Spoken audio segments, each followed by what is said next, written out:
आज सगळ्यांसाठी happy Sunday आहे, पण माझ्यासाठी खूपच धावपळीचा दिवस आहे. मॉर्निंगपासून इतकी धावपळ चालू आहे ना, म्हणजे अगोदर मी स्वयंपाक बनवला आणि आता मी बनवत आहे सुशेला. म्हणजे अगोदर विचार होता की पोहे बनवायचे, पण पोह्यानं ॲसिडिटी वाढते. खायला छान लागतात पोहे, खूप टेस्टी बनतात, पण ॲसिडिटी खूप लवकर होते. म्हणून विचार केला की आता सुशेलाच बनवायचा. आणि मुरमुरे मी थोडेफार कवरमध्ये ठेवले, ते पॉकेटमधले, आणि थोडेफार प्रसादामध्ये आलेले होते आणि ते कोणीच खात नाही आहे. खूप दिवस झालं त्या पॅकेटमध्ये ठेवलेले होते, तर ते पण मी मुरमुरे घेतलेले आहेत आणि या मुरमुऱ्यामध्ये मी पाणी टाकून ठेवलेलं आहे. आणि आमचे राजकुमार इकडं सुशेलाची पूर्ण तयारी करून देत आहेत, कारण आज खूपच धावपळ माझी झालेली मॉर्निंगपासून. अगोदर मी स्वयंपाक बनवला आणि आता टायमिंग सांगितलं तर मॉर्निंगचे 10 वाजलेले आहेत. आजचा वार रविवार. तुम्ही म्हणता टायमिंग सांग, वार सांग, म्हणजे तुम्हाला समजतं की कुठल्या दिवशीचा व्हिडिओ आहे. तर हा व्हिडिओ रविवारचा आहे. तर आज मी स्वयंपाकामध्ये हरभऱ्याची भाजी बनवली, भेंडीची भाजी बनवली, चपाती बनवली, भाकर बनवली, भात वरण सगळं बनवलेलं आहे. कशा पद्धतीनं बनवलं अगोदरच्या वेळेमध्ये शेअर केलेला आहे. अगोदरचा व्हिडिओ नाही बघितला आताही बघू शकता. आणि या तर व्हिडिओला सुरुवात झालेली आहे. तर एकच म्हणेन, व्हिडिओ पूर्ण बघा. आवडला तर लाईक जरूर करा. पहिल्यांदा बघत असाल तर चॅनलला सबस्क्राईब पण करा. कमेंट करूनही नक्की सांगत जा आणि लाईक करायला अजिबात विसरू नका. तुमच्या एका लाईकमुळे मी खूप मोटिवेट होते, तर प्लीज व्हिडिओला लाईक करा. तर इकडं मुरमुरे मी पाण्यात भिजवले आणि छान पाणी पिळून मी ताटलीमध्ये काढून घेतलेलं आहे. म्हणजे अजिबात थोडंसं पाणी म्हणजे राहू द्यायचं नाही. यामध्ये छान गच्च पिळून मी ताटलीमध्ये काढून ठेवलेले आहेत. आणि तोपर्यंत इकडे मी तडका तयार करत आहे. त्यासाठी मी कढईमध्ये तेल घेतलेलं आहे, मोहरी जिरं टाकलं, कांदा आणि हिरवी मिरची टाकलेली आहे. कांद्याचा कलर एकदम गोल्डन ब्राऊन होऊ द्यायचा नाही. हलकासा सॉफ्ट कांदा होऊ लागला की त्यामध्ये आपल्याला बाकीचे मसाले टाकायचे आहेत. आणि दिनेशची इकडे काय धावपळ चालू आहे, तर कांदे संपलेले होते स्टँडमधले. तर तिकडच्या रूममध्ये एक कांदा आणलेला मी जात होते, तर दिनेशने काय केला, भरपूर सारे कांदे आणून स्टँडमध्ये भरवून ठेवलेला आहे. म्हणजे माझ्या जरा थोड्याशा कमी होतील. करायचा विचार करते दिवसभरात की सगळं हे जे पेंडिंग काम आहे, म्हणजे मॉर्निंगला थोडीशी हेल्प होती, सगळी कामं आपण दुपारच्या वेळेत करून ठेवली तर. पण लक्षातच राहत नाही. ज्यावेळेस मला स्वयंपाक बनायचा त्याच वेळेत मला आठवण येते आणि एक कांदे मी तिकडचे घेऊन येते. तर दिनेशने खूप सारे कांदे स्टँडमध्ये ठेवलेले आहेत, म्हणजे आता इथल्या इथं मला घेता येतील. तर इकडं कांदा छान सॉफ्ट झाल्यानंतर मी यामध्ये कोथिंबीर टाकलेली आहे आणि थोडीशी साखर टाकायची. म्हणजे सुशेला चव खूप छान येते. पोहे बनवा किंवा सुशेला बनवा, थोडीशी साखर टाकायची, चव छान येते. आणि 2 ते 3 चमचे मी शेंगदाण्याचा कूट टाकलेला आहे. साबूत शेंगदाणे डाळवही टाकू शकता, पण मी शेंगदाणे भाजून वाटून यामध्ये मी ॲड केलेले आहेत. थोडा वेळ कमी गॅसवरती परतून घेतल्यानंतर मी कोथिंबीर आणि टोमॅटो टाकलेला आहे, परतून घेतलेला आहे. आणि इकडं जी भिजवलेली मुरमुरे त्यामध्ये मी चवीपुरतं मीठ टाकलेलं आहे. छान मी मिक्स करून घेतलं. आता हे भिजवलेली पोहे आपल्याला फोडणीमध्ये टाकायचं आहे आणि कमी गॅसवरती थोडा वेळ परतत राहायचा, म्हणजे हा सगळा मसाला यामध्ये व्यवस्थित मिक्स झाला पाहिजे. आणि थोडा वेळ झाकून ठेवायचं. अगदी 5 मिनिटामध्ये हा सुशेला बनून तयार होतो. खाण्यासाठी खूपच टेस्टी बनून तयार होतो. आणि अचानक पाहुणे आले त्यावेळेस सुचत नाही की काय बनवायचं, झटपट काय बनेल. तर पोहा आणि सुशेला हे झटपट बनणारे वस्तू आहेत आणि खाण्यासाठी खूपच टेस्टी लागतात. तर सुशेला बनून तयार झालेला आहे. थोडा वेळ मी कमी गॅसवरती झाकून ठेवलं आणि अगोदर मी यांच्यासाठी पॅक करून देते. म्हणजे आज थोडासा लेट झाला. अगोदर मी स्वयंपाक बनवलं आणि सुशेला बनवायला थोडासा लेट झालेला आहे. 10 वाजलेले आहेत आता.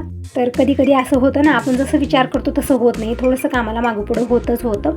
कारण अगोदर स्वयंपाक बनला, मग आणखीन मी देवपूजाही केलेली नाही, फक्त स्वयंपाकच बनलेला आहे. स्वयंपाकामध्ये थोडंसं तामझाम झालंच. म्हणजे हरभऱ्याची भाजी बनवायला थोडासा वेळ मला जास्त लागला, त्याची तयारी खूप होती. भाजी थोडीशी लांब होती, त्यामुळे कट करायला थोडासा वेळ जास्त गेला, त्यामुळे मला थोडासा लेट झालेला आहे. आणि थंडीमुळे कुठली कामं आवरतच नाहीत, असं झालेलं आहे. मॉर्निंगला किती धावपळ करा, थंडीमुळे ना काम आवरत नाही आणि वेळ पटकन जातो, असं होत आहे. तर सुशेला बनला, पॅक करून दिलेले यांच्यासाठी. आता करून घेऊया पुढची कामं. तर देवपूजा मी केलेली आहे, फक्त मला प्रसाद सोडायचा आहे. म्हणजे बाबा गेलेले होते मन्मथ स्वामीला आणि काल आलेले, तर काल काही मी प्रसाद सोडलेला नाही आहे, तर आज मला प्रसादही सोडायचा आहे. तर देवपूजा केली, दीप प्रज्वलित केलेला आहे, धूप मी लावून घेतलेले आहे आणि ओवून घेऊया. धूप अशी आहे ना की व्यवस्थित जळत नाही, तर व्यवस्थित चोळून इकडं लावलेली आहे, म्हणजे जास्त वेळ ते राहील नाही तर काय होते ना, अर्ध्यामध्येच थांबत आहे, व्यवस्थित जळत नाही आहे. घंटी वाजून घेतलेली आहे. देवाचे दर्शन करून घेऊया आणि प्रसाद मी अगोदर सोडून देवासमोर ठेवते आणि मगच सगळ्यांना हे प्रसाद मी वाटणार आहे. तर हे मन्मथ स्वामीचा प्रसाद आहे. मुरमुरे, बतासे हे एक पॉकेट आहे. परत पेढे पण आणलेले आहेत आणि विभीत खूप सारी आणलेली बघू शकता तुम्ही. छान आहे विभीत, म्हणजे पटकन हाताला लागत आहे. नाहीतर एक विभीत अशी येते ना की हाताला लागतच नाही, ते म्हणजे व्यवस्थित नसते ते. हे छान आहे. तर 4 आणलेले ते विभीतीचे उंडे. तर ते साईडला ठेवलं मी. हळदी कुंकू पण आणलेलं आहे प्रसादामध्ये. तर प्रसाद अगोदर मी एका मोठ्या भांड्यात काढून घेते, म्हणजे सगळं मला व्यवस्थित मिक्स करता येईल. थोडंसं देवासमोर ठेवते आणि बाकीचं सगळ्यांना मी वाटणार आहे. म्हणजे असं म्हणलं जातं की प्रसाद 4 चौघांना वाटूनच मग खायला घ्यावं. तर इकडे सगळा प्रसाद मी काढला. हळदी कुंकू मी काढलेलं नाही, तसंच ठेवलेलं आहे, कारण आता ते काढेन तर मी पंचपाळमध्ये हळदी कुंकू भरलेलं आहे, म्हणून मी तशीच पॉकेट ते आहे ना ठेवलेलं आहे. तर इकडे देवासमोर अगोदर मी प्रसाद ठेवला आणि थोडासा मी ते ताटलीमध्ये घेतलेला आहे. म्हणजे आणखीन मी तुळशीपूजन, उंबरापूजन केलेली नाही, सगळी पूजेची तयारी केलेली, फुलं हळदी कुंकू घेतलेले, प्रसाद घेतलेला आहे, पाणी घेतलेलं आहे आणि धूप पण घेतलेले आहे. तर अगोदर मी पूजा करून येते आणि मगच पुढची कामं करायला घेणार आहे. काय होतं आहे ना, आपण थोडंसं हे काम थोडंसं ते केलं तर एक कंप्लीट होईना असं होत आहे. म्हणून मी एक कामं कंप्लीट करत आहे. म्हणजे अगोदर मी स्वयंपाक बनवला, नंतर यांच्यासाठी पोहे बनवून दिले, मगच मी देवपूजा करायला सुरुवात केली. म्हणजे घडीला डिस्टर्ब नको, कुठलं तरी काम आपण करायला बसलो तर मन लावून केलं तर ते कामही व्यवस्थित होतं आणि आपल्यालाही छान वाटतं. तर प्रसाद देवाला ठेवला आणि दिनेशला पण दिलेला आहे आणि मी पण घेतलेला आहे. तर तुम्ही सगळेजण कसला वेट करता, या सगळेजण मनमत स्वामीचा प्रसाद घ्यायला. तर प्रसाद खाऊन झालेला आहे आणि बाकीची थोडीफार कामं आवरली, आणखी थोडीफार राहिलेली आहेत. म्हणजे दिवसभरी कामं आपली चलतच असतात. अगोदर मी इकडे दिनेशला जेवायला वाढलेला आहे. आज स्वयंपाकामध्ये वरण भात, भेंडीची भाजी, हरभऱ्याची भाजी, चपाती, भाकरी हे सगळं बनलेलं आहे आणि बाबांचं जेवणही झालेलं आहे. दिनेशला वाढलेलं आहे, यांच्यासाठी टिफिन पॅक करते. ताक आणखीन मी बनवलेलं नाही आहे, तर ताक बनवते. तर कालचं थोडंसं ताक राहिलेलं पण खूपच आंबटखट झालेलं आहे. म्हणजे थंडीचे दिवस आहेत ना, त्यामुळे एक दिवसही आपण ताक ठेवलं बनवून तर खूप आंबट होतं. म्हणून मी दही तसंच ठेवते. ताक बनवल्यानंतर खूप लवकर आंबट होत आहे ते. तर मी इकडे ताजं फ्रेश दही घेतलेलं आहे आणि यामध्ये थोडंसं दूध पण मी टाकलेलं आहे आणि थोडंसं पाणी टाकलेलं रवीनं हलवून घेऊया. म्हणजे यामध्ये साय वगैरे नसते, त्यामुळे लोणी निघणार नाही. तर मी थोडंसं हलवते आणि सगळ्यांना पिण्यासाठी देते, कारण मी साय अगोदरच वेगळी ठेवत असते फ्रीजमध्ये. जेव्हाही साईचा तांब्या भरतो त्यावेळेस मी लोणी काढून घेते. तर इकडे मी ताक म्हणजे पाणी, दही सगळं मी मिक्स केलेलं आहे आणि रवीनं हलवून घेत आहे.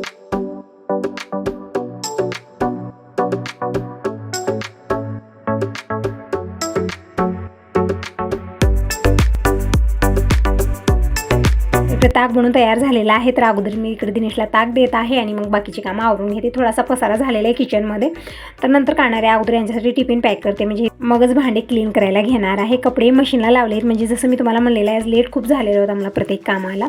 तर ही कामं आवरत दुपारची वेळ झालेलीच आहे. तर फायनली सगळी कामं आवरलेली आहे. टिफिन पॅक करून दिलं यांना आणि इकडे बॉटल्या मी धुवून ठेवलेल्या होत्या उन्हाला. हे बॉटल्या द्यायचा आहे रस गाळून आणण्यासाठी. तर तुम्ही म्हणाल कसलं रस, तर ऊसाचं रस गाळून आणायचा आहे. इथं तुळशी विवाहासाठी ऊस आणली होती दिनेशने भरपूर सारी. तर त्या ऊसाचे मी शेंडे वेगळे केले आणि ऊस मी वेगळं केलेलं आहे. सगळं ऊस काढून ठेवलेला आहे आणि बाहेर ठेवलं होतं. म्हणजे दिनेशला म्हणलं की घेऊन जाते वेळेस, पण ते व्यवस्थित नेता येत नव्हतं, कारण हे असे ठेवलेले होते. तर मी म्हणजे व्यवस्थित नेता यावं म्हणून मी काय करत आहे, सगळे ऊस एकत्र केलं आणि याला 2-3 ठिकाणी बांधून ठेवते. म्हणजे बाईकवरही ठेवला तरी निष्ठून एकही पडणार नाही. मी तसंच देत होते आणि ते निष्ठून पडत होते. मग नंतर दिनेशने इथंच टाकून गेला, एकही ऊस नेलेला नाही त्यामधला. तर मी सगळी तयारी करून ठेवते, म्हणजे दिनेश आल्यानंतर हे रस गाळून आणेल. 2-3 दिवस झाले ठेवल्या ते वाळूनही जात आहेत. नुकसान करण्यापेक्षा तर बरं आहे की त्याचं रस गाळून आणायचं. तर इकडे मी अशा पद्धतीनं पक्क बांधलेलं आहे, म्हणजे एक यूज यामध्ये निष्ठून पडणार नाही कुठंही. तर अशी व्यवस्थित तयारी करून दिली ना, मुलं घेऊन जातात. तसंच दिलं तर नेत नव्हता, तिथंच टाकून गेलेला होता. ते सगळं मी बांधून ठेवलेलं आहे व्यवस्थित आणि बॉटल्या पण धुवून एका पिशवीमध्ये भरून ठेवलेल्या आहेत, म्हणजे ते पण कुठेही पडू नये तशा पद्धतीने मी सगळी तयारी करून ठेवलेली आहे. तर आज दिवसभर अशी धावपळ आहे, अशी छोटी छोटी कामं होत आहेत आणि माझ्यासाठी एक 5 मिनिटही वेळ मला आज भेटलेला नाही मॉर्निंगपासून. म्हणजे जसं मी तुम्हाला म्हणलेलं आहे अगोदरच्या व्हिडिओमध्येही, संडे सगळ्यांसाठी हॅपी असतो, पण आपल्यासाठी संडे हॅपी नसतो. संडे असो किंवा मंडे असो, सगळे वार आपल्यासाठी सेम आहेत. परत आणखीन डबल ड्युटी लागते आजच्या दिवशी, कारण कोणी कुठं जाणार नाही, सगळे घरी असतात आणि सगळ्यांची वेगवेगळी फरमाईश येते आपल्याला. त्यामुळे ना 5 मिनिट वेळ आपल्यासाठी भेटत नाही रविवारच्या दिवशी. तर आता मी काय करत आहे, म्हणजे ही सगळी कामं आवरली, सगळ्या कामापासून फ्री झाली आणि आता परत मी किचनमध्ये आलेली आहे आणि बनवत आहे पोहे. तर तुम्ही म्हणाल आता का पोहे बनवत आहे, तर पाहुणे आले, त्यांच्या आत्या आलेल्या आहेत. तर आल्यानंतर अगोदर पाणी दिलेलं आहे आणि थोडा वेळ मी बोलत बसलेले होते. आता बाबांचं आणि आत्यांचं बोलणं चालू आहे, तोपर्यंत मी इकडं पोहे बनवत आहे. म्हणजे आत्या थोड्या वेळात जायला निघणार आहेत. तर म्हटलं झटपट आता पोहेच बनतील. आज मॉर्निंगला मी सुशेला बनवलेला होता आणि आता मी पोहे बनवत आहे. तिकडे सगळी पोहेची मी तयारी करून घेतलेली आहे. कांदा, हिरवी मिरची, कोथिंबीर सगळं बारीक कट करून घेतलेलं आहे. एक अर्धा टमॅटो घेतलेला आहे, म्हणजे अर्धा टमॅटो मी सुशेलाला घेतलेला होता आणि अर्धा टमॅटो इकडे पोह्याला घेतलेला आहे. कढई ठेवलेली आहे, 2 चमचे तेल घेतलेलं आहे, मोहरी जिरं टाकलं. जोपर्यंत की मोहरी जिरं चटकत आहे तोपर्यंत मी इकडं टमॅटो बारीक कट करून घेतलेला आहे. म्हणजे संग ही कामं माझी होत आहेत. तर इकडं पोहेही बनवत आहे आणि संग माझं बोलणंही चालू आहे, एरजरही चालू आहेत. म्हणजे इकडं बाबाचे म्हणजे माझ्या आज्या सासऱ्यांचे फोटो करून आणलेले आहेत मोठे. म्हणजे अगोदरच्या काळामध्ये कसं फोटो वगैरे काढायला तितकं जमत नव्हतं, म्हणजे कॅमेरे हे ते काही व्यवस्था नव्हती. तर ते एक फोटो छोटीशी काढलेली होती. आता कशानं म्हणजे कॅमेऱ्याने वगैरे काढलेली असेल तर त्या फोटोवरती आम्ही मोठी फोटो करून आणलेली आहे, म्हणजे माझ्या आज्या सासऱ्याची.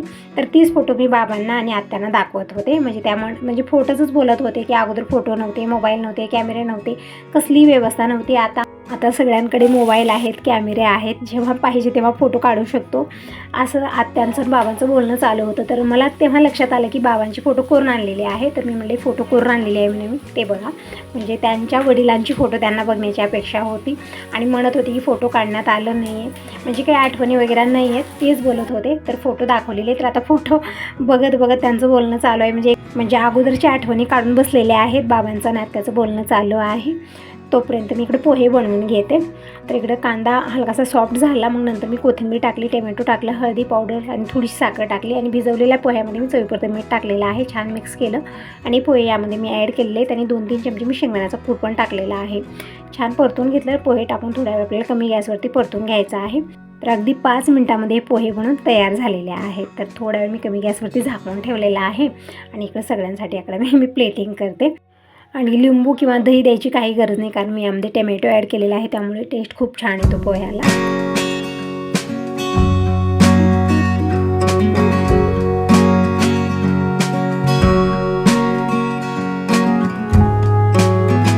आज माझ्या अवताराला थोडंसं इग्नोर करा, खूपच माझी अवस्था बिघडलेली आहे. जसं मी तुम्हाला म्हणलेलं आहे 5 मिनिटही माझ्यासाठी आज वेळ भेटलेला नाही. इतकी धावपळ सकाळपासून चालू आहे माझी. एक काम आवरते ते दुसरं निघतं, दुसरं आवरते तर तिसरं निघतं, असं झालेलं आहे. सकाळपासून नुसती धावपळ चालू आहे माझी. तर इकडे सगळ्यांना गरमागरम पोहे दिलेले आहे. जोपर्यंत की पोहे खात आहेत तोपर्यंत मी चहा बनवत ठेवलेला आहे, म्हणजे सगळ्यांना जायचं आहे. आत्या राहतील एक दिवस, पण त्यांच्यासोबत आणखीन एक ताई आलेले आहेत, त्यांना घाईगडबड खूप आहे, त्यामुळे आता थोड्या वेळात हे दोघीजणी जायला निघणार आहेत. तर पोहे खाऊन झालेले आहेत आणि मी संग चहाही बनवून ठेवलेला होता, तर चहा दिलेला आहे. तर तुम्ही सगळेजण कसला वेट करता, या सगळेजण चहा घ्यायला. तर चहा वगैरे घेऊन झालं, थोड्या वेळ आत्या बसल्या बोलत बसलेले होते. तर आत्ताच आत्या गेलेल्या आहे. तर आत्यांना पाठवून दिलं आणि परत मी माझ्या कामात लागलेली आहे.